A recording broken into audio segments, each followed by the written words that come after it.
Hey, we back. I'm here on Karuta once again, and we're talking about dojos again. I promised I would go through a bunch of different dojo strategies, and then we proceeded to do only one. We talked about the meta. And the meta is great. Obviously, the meta is the best team right now. I'm kind of hoping that's going to change at some point, to be fair. But yeah, you've got the meta. You use your healing, and you use your buffs, and you use your multi-attacks and whatever. But what about other strategies? Are there other strategies that work? Absolutely. It might not be as good, but the one we're talking about today is very fun. It's got to be my favorite strategy. It's one that I've been using for a little bit, and I have recently got my Hisoka, who I've been using it on, to level 100, which is pretty cool. So let's have a look at what Hisoka has on my team. And you can see how this strategy is working. If I just go on to Hisoka here, we can have a look at his perks.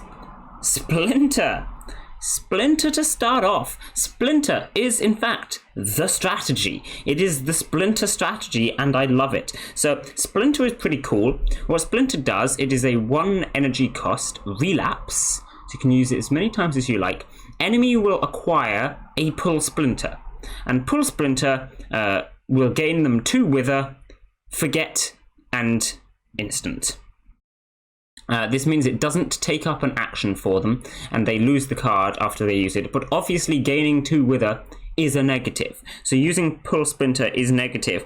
And I'll tell you what, the AI really doesn't like using pull Splinters. It is quite easy to fill up their entire deck with pull Splinters. And if their entire deck is full of pull Splinters, they can't do anything anymore. So this is the strategy where your opponent no longer plays the game, which I just think is hilarious. I love it. Of course, you need to play quite a few Splinters in order to fill up their entire deck. By the time you get to level 100, it is entirely possible for your opponent to have, like 30 odd cards or something like that. And so you're going to need to give them like 30 odd pull Splinters until they're even getting them that often. How can you possibly give that many pull Splinters? It's a maximum of 3 per turn. If you use 3 Splinters every turn, you're just gonna die. Now we get to the next bit of the strategy, which I was very lucky to get on level 5. Stance Demigod. So this costs 6 energy, I think. No, that's 5 energy. So it's very expensive. But increase your available actions by 7. I think it used to be unlimited, and maybe it was nerfed. But 7 extra available actions is basically unlimited. Of course, you get 3 by default, so this is 10 total actions. And your zero cost skills can no longer be used. So that's, your punches and your blocks and strike and stuff like that. You're going to want to make sure you have no zero cost cards, basically. This, of course, means that the cheapest cards that you can use is the 1 energy ones, such as Splinter. And you can use as many of them as you have energy, basically, which if you're using Spirit, which I would highly recommend you use Spirit with this strategy because you're going to need a lot of energy, then you can use 8 per turn. 8 per turn is quite a lot. You'll get to 30 a lot faster now, won't you? As long as you can survive long enough, filling up your opponent's deck with Splinters, totally doable. Now, here are the 2 challenges, though. You have to survive long enough to get to using Demigod, because, of course, that costs 5 energy. That's quite an investment. And if you're only getting like 3 energy per turn, it's no better than if you just were doing Splinters regularly. So you have to survive for the first 5 or 6 turns at least before you pull this off, which is easier said than done, actually. The next thing you have to do is survive while you're in the Demigod stance, because of course you need to be able to continue to survive as you fill up their hand with Splinters. Now this is actually quite easy, because if we scroll down a little more, we arrive at the 3rd card that you have to get for this strategy, which is Bandage Wound. These are the 3 cards you need. This is why it's such a simple strategy. You only need 3. You need Splinter, Stance Demigod, and Bandage Wound. Bandage Wound is a relapse. Guess what that means? You can use this 8 times as well. Now, using 1 bandage wound is normally not that great. At level 100, it will heal you by 12, I believe. which is not as much as all of those regen effects from Vitalize and Healing Wind and stuff like that, so it doesn't seem that great. But if you have unlimited actions and you can use it 8 times per turn, that's a lot of healing. 8 times 12 is what, 96? It's quite a lot, actually. That's basically healing to full, even at level 100. It's quite nice. Now, of course, you're going to need to have enough bandage wounds and enough splinters such that you can consistently draw them. Realistically, you want to be drawing one of them every turn, preferably both of them every turn, but that's a bit unrealistic. I would say you're going to want at least 2 of each. Now, unfortunately, I've been a little unlucky in that not only is my bandage all the way down here at level 90, but I've only got 1 of them. So my Hisoka isn't actually that great, because I really need a second bandage wound. He kind of tends to die. But I do, in fact, have 2 splinters, which is quite nice. I can't find the other one now. There you go. I got the second splinter, so that's good. And I do at least have 1 bandage wound, so that is kind of necessary. The other thing that I said you had to do is survive up until you can use Demigod. Personally, the method I went for doing this is Barricade, if I can find it. Here we go, my level 55 Barricade blocks 10 damage, taking account for level. I believe at level 100 it's around 30 damage. And then it's Forget. Now, you may notice that this is a 0 energy skill. So you really don't want to have this in your hand, because it will just clog up your hand and you won't be able to use it. However, its purpose is to survive you until you go into Demigod stance, and it's a Forget. So as long as you use the Barricade before entering Demigod stance, you then forget it and it's no longer clogging up your hand. This is actually really good. I've got a lot of Forget cards in this deck because, like I said, the point is you want to be drawing the Splinter and the Bandage Wound every turn when you're in Demigod stance. So actually, if you can shrink your deck down a bunch, you're going to draw them more often, right? So I have a lot of Forget things in this deck. This is just the method that I've gone for. As long as you're drawing that Bandage Wound and that Splinter often, you don't need all of these Forget cards in here. You could quite easily, for example, just have more Splinters and Bandage Wounds. That would also work. But I think this one's a bit better to go with the Forget stuff. So that's what I've gone with. So we've got Barricades here. Like I say, I will use these before entering Demigod stance to make sure I survive for the first few turns. And then they get forgotten so that I no longer have to worry about them. But I actually have a lot of these Forget cards. For example, I've got my Armor Up. Of course, you always want an Opener. Openers are great, and Armor Up helps you survive for the first few turns. This is going to give you 3 shell, which is basically a bunch of free armor, which is wonderful. But then if I scroll down a little bit, what we discover is that I've actually got a second opener, level 95 Flying Kick, which is kind of useless to me. It deals a bit of damage and gains me some armor, but actually I'm going to use my other opener. This is pointless. The reason this is in my deck is just so I don't get an extra punch and a block, because the more punches and blocks you have, obviously the worse off you are, because they are cards that cost 0 and you can't use them in Demigod stance. So this is a totally reasonable thing to do, actually. I never use this Flying Kick, and it always gets forgotten through the urgent thing.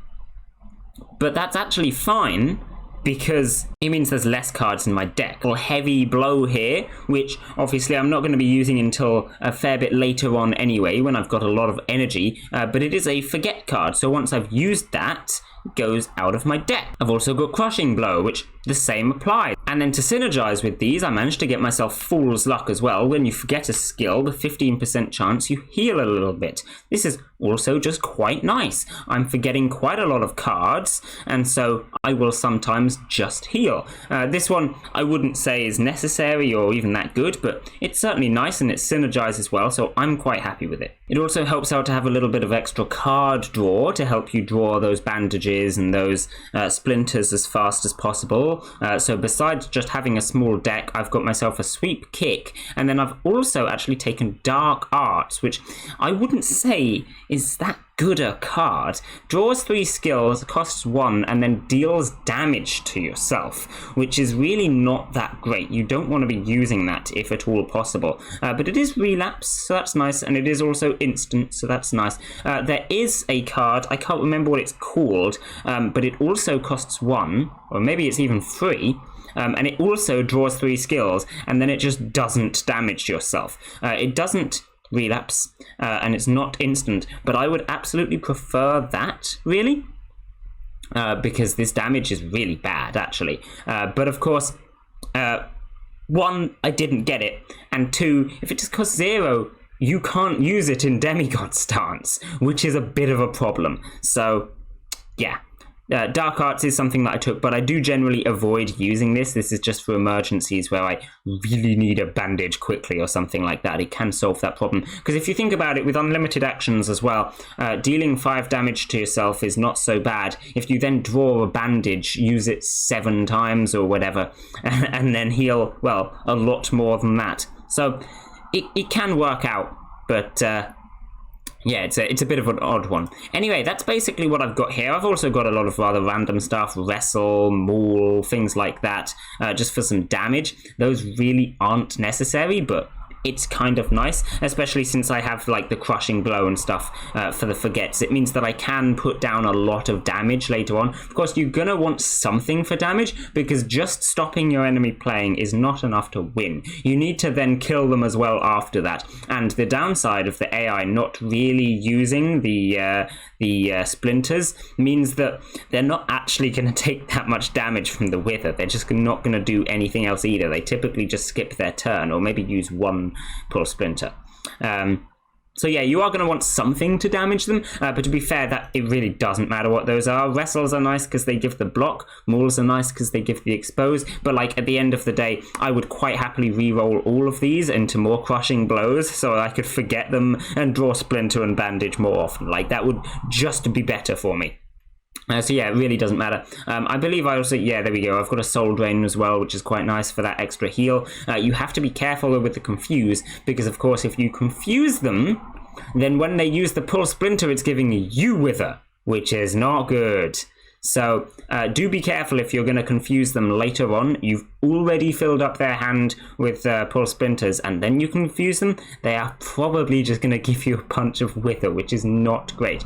You also have to be careful of being given pull splinters yourself. If your opponent is going for the same kind of strategy as you are kind of screwed, because pull splinter is a free card. It costs no energy, and therefore you cannot use it. And that completely ruins the very small deck idea. So you do have to be careful of that. Generally, you're going to be an advantage, though, so I wouldn't worry about it too much, because I've never gone up against an opponent that uses Demigod stance, also uses pull splinter, and then uses it like 8 times per turn. So you're going to out-splinter your opponent if that is the case, but... yeah, it's worth noting that that does happen. Just to finish up here, let's actually go into a fight, shall we, with Hisoka, so we can see it in action. Although I say that, there's not really any point training with him. Maybe I should have done ranked. In fact, I can't train. Cool.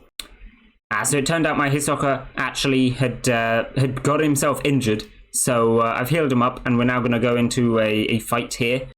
Alright, on to round 4 now. Let's see how this one goes. We do get ourselves a punch at the start, so that's nice. I'll use that. And of course, the armor up, which is always good.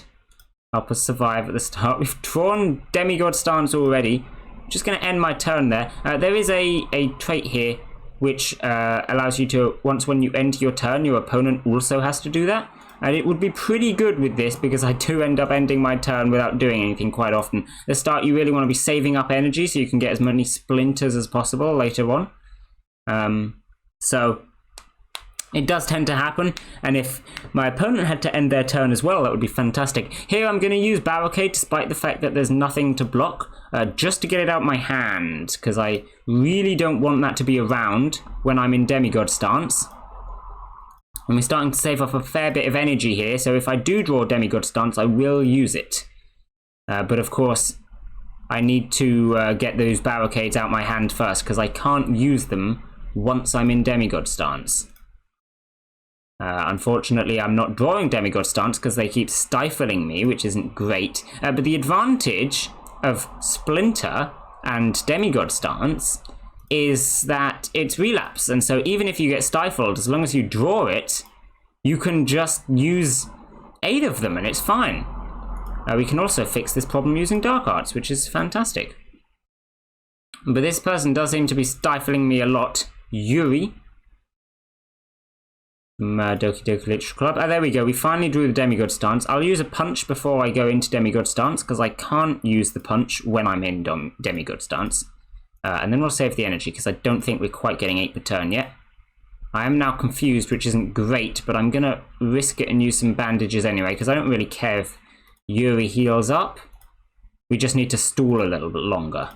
We'll use a wrestle as well. Nice, that worked.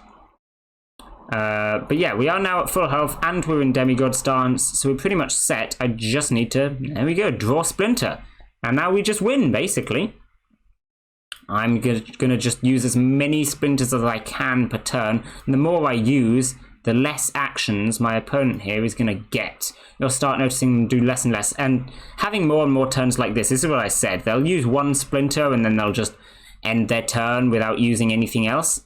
So it's really easy to fill up their hand with Splinters. We have these random damaging cards as well, which they probably won't be able to block. There you go. So they end up taking a lot of damage. We just continually fill up their hand with Splinters. To be fair, I could probably kill them at this point, but this is why it's the fun strategy. You go, haha, you don't get to play the game. Playing the game isn't for you. You get Splinters. Because we're going to be drawing Splinters most turns at this point. Apparently not this turn, so I guess we'll just kill them. Go for a heavy blow, go for a maul, should have done them in the other order. Go for a wrestle, especially because of the exposed. This is just doing so much damage. Minus 86. And they probably aren't going to be able to block any of it because of the Splinters. Oh, they actually could. They drew cards that turn, but it wasn't enough anyway, and we win. I think level 4 is good enough. We'll just end it there because I don't really need to keep on going. Like I said, I have managed to get him to round 9 before.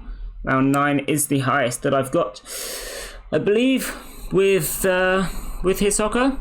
So it's not a bad strategy. But I definitely need another bandage at some point. So I'll probably have to ascend him at some point, prestige, whatever it's called, to reroll one of his traits to that bandage.